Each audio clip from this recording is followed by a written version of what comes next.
ఇక దసరా పండుగ వేళ తెలంగాణలో రికార్డు స్థాయిలో లిక్కర్ సేల్స్ జరిగాయి. సెప్టెంబర్ 30, అక్టోబర్ 1 తేదీల్లో భారీగా మద్యం కొనుగోలు జరిగినట్లు ఎక్సైజ్ లెక్కలు చెబుతున్నాయి. 2 రోజుల్లో ఏకంగా 419 కోట్ల రూపాయలు మద్యం అమ్మకాలు జరిగాయి. సెప్టెంబర్ 30న 333 కోట్లు, 1వ తేదీన 86 కోట్ల రూపాయల లిక్కర్ను మందుబాబులు కొనేశారు. సాధారణ రోజులతో పోలిస్తే సెప్టెంబర్ 26 నుంచే మద్యం అమ్మకాలు రెట్టింపైనట్లు మద్యం షాపుల నిర్వాహకులు చెబుతున్నారు.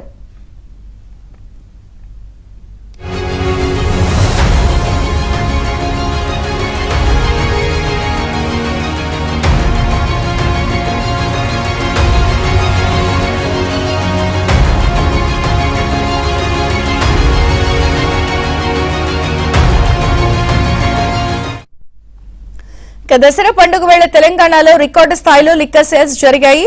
పూర్తి అప్డేట్స్ శశి అందిస్తారు. శశి, దసరా పండుగ ఆబ్కారీ శాఖకు పెద్ద ఎత్తున ఆదాయాన్ని తెచ్చిపెట్టింది. రికార్డు స్థాయిలో మద్యం అమ్మకాలు జరిగాయి. సుమారుగా 419 కోట్ల మేర మద్యం అమ్మకాలు జరిగినట్టు ఇప్పటికే ఎక్సైజ్ శాఖ ఒక ప్రకటనలో తెలియజేసింది. ఇటు గాంధీ జయంతి, దసరా పండుగ ఒకేసారి వచ్చినప్పటికీ కూడాను ఎక్కడా కూడా మద్యం అమ్మకాలు తగ్గలేదు. ప్రధానంగా సెప్టెంబర్ 30వ తేదీతో పాటు అక్టోబర్ 1వ తేదీన పెద్ద ఎత్తున మద్యం అమ్మకాలు కొనసాగినట్లుగా ఎక్సైజ్ సంబంధించినటువంటి లెక్కలు చెప్తూ ఉన్నాయి. ప్రధానంగా సెప్టెంబర్ 30వ తేదీనే సుమారుగా 270 కోట్లకు పైగా మద్యానికి సంబంధించినటువంటి అమ్మకాలు జరిగినట్లు ఎక్సైజ్ వర్గాలు చెప్తూ ఉన్నాయి.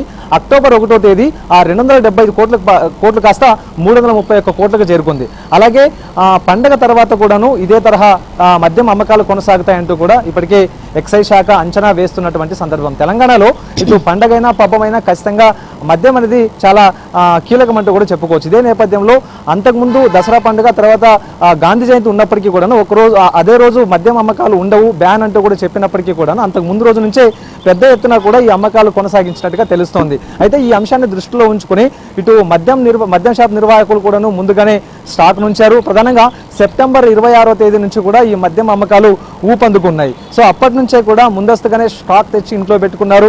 ఇదే కాకుండా ఇక పండుగ రోజు ఖచ్చితంగా మద్యం దుకాణాలన్నీ కూడా బంద్ ఉంటాయంటూ ఇప్పటికే జిహెచ్ఎంసీ చెప్పినటువంటి నేపథ్యంలో సో అంతకు ముందు 2 రోజుల నుంచే కూడా ఈ పెద్ద ఎత్తున అమ్మకాలు కొనసాగించినట్టుగా కూడా తెలుస్తోంది. సో ప్రధానంగా సెప్టెంబర్ 30వ తేదీనే 330 కోట్ల బిజినెస్ జరిగితే ఇక అక్టోబర్ 1వ తేదీన కూడాను అంతే స్థాయిలో అమ్మకాలు జరిగినట్టుగా తెలుస్తుంది. అక్టోబర్ 1వ తేదీన సుమారుగా 86 కోట్ల వరకు కూడా ఈ మద్యం అమ్మకాలు జరిగాయి. ఇక ఇదే కాకుండా స్థానిక సంస్థలకు సంబంధించినటువంటి నోటిఫికేషన్ కూడా విడుదలైంది కాబట్టి సో అందుకు అనుగుణంగానే ఇంకా మద్యం అమ్మకాలు కూడాను ఈ నెలంతా కూడా అంతే స్థాయిలో ఉంటాయంటూ ఎక్సైజ్ శాఖ అంచనా వేస్తుంది. ఇప్పటికే అన్ని డిపోలకు కూడా మద్యం ఎక్కడా కూడా కొరత లేకుండా ఇప్పటికే సప్లై చేస్తున్నటువంటి సందర్భాలు అయితే కనిపిస్తూ ఉన్నాయి. సో మొత్తానికి ఈ దసరా పండుగ ఇటు ఎక్సైజ్ శాఖకు పెద్ద ఎత్తున ఆదాయం తెచ్చిపెట్టిందంటూనే చెప్పుకోవచ్చు. ఇక పండుగ సందర్భంగా ఒకవైపు మద్యం దుకాణాలన్నీ కూడా బంద్ ఉన్నప్పటికీ కూడాను చాలా చోట్ల ఇటు బెల్ట్ షాపులతో పాటు తర్వాత దొంగచాటుగా కూడా ఈ మద్యం అమ్మకాలు కొనసాగాయి. ఇదే కాకుండా అంతకు ముందు రోజు కూడా స్టాక్ పెద్ద ఎత్తున ఉంచడంతో